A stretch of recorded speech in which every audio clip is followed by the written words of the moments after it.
खबर रीवा जिले से है, जहां अब तक की सबसे बड़ी आरआईसी मीट यानी कि रीजनल इंडस्ट्रियल कॉन्क्लेव मीट आयोजित होने जा रही है।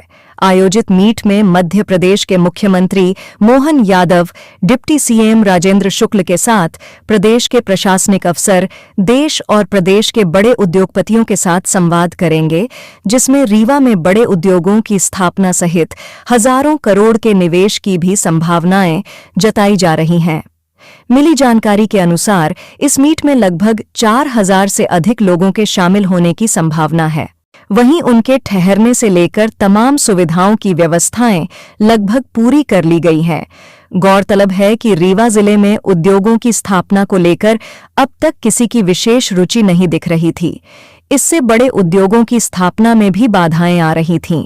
वहीं अब सरकार की पहल से स्थिति में सुधार के आसार नजर आ रहे हैं और सरकार की पहल पर बड़े बड़े महानगरों की तर्ज पर रीवा में भी रीजनल इंडस्ट्रियल कॉन्क्लेव का आयोजन किया जा रहा है। यह कार्यक्रम 23 अक्टूबर बुधवार की सुबह 9:30 बजे शुरू होगा और शाम करीब 6 बजे तक चलेगा। इस मीट में मुख्यमंत्री डॉक्टर मोहन यादव, उप मुख्यमंत्री राजेंद्र शुक्ला, जगदीश देवरा समेत कई अन्य मंत्री इसमें शामिल होंगे। वहीं रीवा में एयरपोर्ट का हाल ही में लोकार्पण होने के बाद अब देश के कई बड़े उद्योगपतियों के भी आने की संभावनाएं बढ़ गई हैं। वहीं इस मीट में खास तौर पर पतंजलि ग्रुप के बालकृष्ण, डालमिया ग्रुप के पुनीत डालमिया, यस हिंडाल्को गोदरेज कंपनियों के प्रतिनिधि भी इसमें शामिल होंगे। सोमवार को मुख्यमंत्री कार्यालय के प्रमुख सचिव राघवेंद्र सिंह व रीवा कलेक्टर ने भी कार्यक्रम स्थल का मौका मुआयना कर तैयारियों का जायजा लिया है। विंध्य के इतिहास में इस प्रकार का कार्यक्रम इसके पहले कभी हुआ नहीं है और सारे लोग इस बात को देख भी रहे हैं, महसूस भी कर रहे हैं। विंध्य क्षेत्र में, जैसा मैं हमेशा कहता रहा हूं कि विकास के पंख लगने वाले हैं।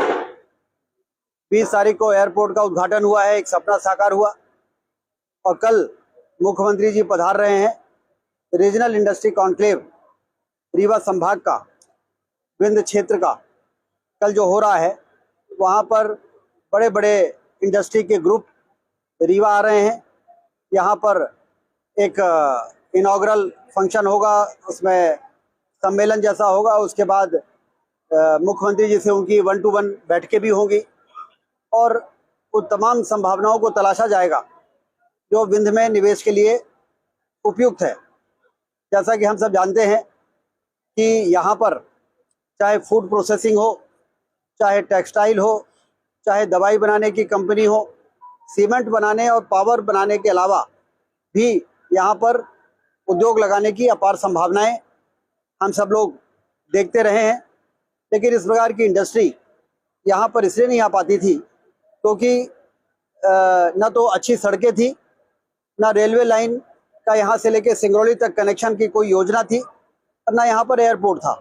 लेकिन आज जब यहाँ पर कल रीजनल इंडस्ट्री कॉन्क्लेव हो रही है, तो कल हम लोग दावे के साथ अपने रोबस्ट इंफ्रास्ट्रक्चर की मजबूत अधोसंरचना की बात भी रखेंगे कि यहाँ पर शानदार विश्व स्तरीय सड़कें हैं चौतरफा।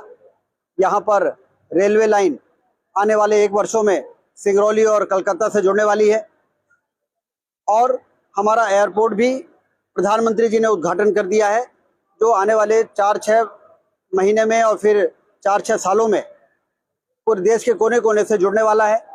तो इसलिए अब कोई ऐसा कारण नहीं है कि यदि उद्योग धंधे इंदौर में, भोपाल में लग सकते हैं तो हमारे रीवा में नहीं लग सकते, विंध्य क्षेत्र पर नहीं लग सकते। अब कोई कारण नहीं है और इसलिए सही समय पर कल रीजनल इंडस्ट्री कॉन्क्लेव हो रही है।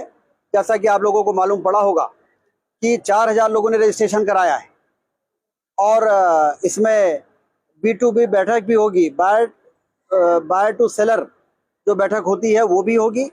बिजनेस वाले बिजनेस वालों से बात करेंगे, बिजनेस वाले प्रशासन से बात करेंगे, बिजनेस वाले गवर्नमेंट से बात करेंगे, मुख्यमंत्री जी से बात करेंगे और कुल मिला के एक लंबे समय तक याद किए जाने वाला ये जो आयोजन है वो यहाँ पर औद्योगिक क्रांति लाएगा, यहाँ पर पर्यटन की क्रांति लाएगा और सिंचाई की नहरों के जाल से हम हरित क्रांति ला ही रहे हैं। ये तीनों क्रांतियों के दम पर विंध्य क्षेत्र आने वाले वर्षों में अपने उन तमाम कमियों को, निराशा को समाप्त करेगा। यहाँ पर रोजगार के अवसर तैयार होंगे, बेरोजगारी दूर होगी, गरीबी दूर होगी और समृद्धशाली इलाके के रूप में हमारा विंध्य क्षेत्र उभर कर सामने आएगा। देखिए, बॉक्साइट के लिए सिंगरौली के बरगमा में हिंडाल्को ने एक बड़ा प्लांट लगाया है। हमारी कोशिश रहेगी कि सिमरिया इलाके में भी बॉक्साइट है, एक से हिंडाल्को का प्लांट सिमरिया इलाके में भी लगे, ये हमारे प्रयास रहेगा। फूड प्रोसेसिंग पार्क मऊगंज क्षेत्र में पतंजलि ग्रुप लगाए, ये हमारा प्रयास रहेगा। हमारा तो प्रयास ही हो सकता है और इसलिए हमने उनको आमंत्रित किया है, कल सवेरे आ भी रहे। प्रयास में कोई कसर हम लोग छोड़ने वाले नहीं है। क्या कल मुख्यमंत्री की तरफ से बड़ी घोषणा होने की संभावना है? उद्घाटन के दिन उन्होंने एक बड़ी घोषणा की है कि हम ड्राई पोर्ट बनाएंगे। अभी मध्य प्रदेश में 5 या 6 ड्राई पोर्ट हैं। जब भारतीय जनता पार्टी की सरकार नहीं बनी थी तो मध्य प्रदेश में एक भी ड्राई पोर्ट नहीं था। यहाँ के उद्योगपतियों ने मांग की थी कि हम एक्सपोर्ट ओरिएंटेड प्रोडक्ट इंडस्ट्री भी लगाना चाहते हैं, उसके लिए हमको ड्राई पोर्ट चाहिए। तो मुख्यमंत्री जी ने मंच से ड्राई पोर्ट की घोषणा की, तो हमें रेल मिल रही है, हमको अच्छी सड़कें मिल गई, हमको एयरपोर्ट मिल गया, हमको ड्राई पोर्ट भी मिलने वाला है। इसका मतलब कि निवेश के लिए जो जरूरी अधोसंरचना है वो हमको मिलेगा और उसके दम पर यहाँ पर उद्योग धंधे आएंगे। उद्देश्य यही है कि हमारा बघेली के जो खान पान की जो गौरवशाली समृद्धशाली परंपरा है और जो हमारे बहुत प्रसिद्ध व्यंजन है वो हमारे मेहमानों को हम खिलाएंगे। ये तो हमारी संस्कृति है।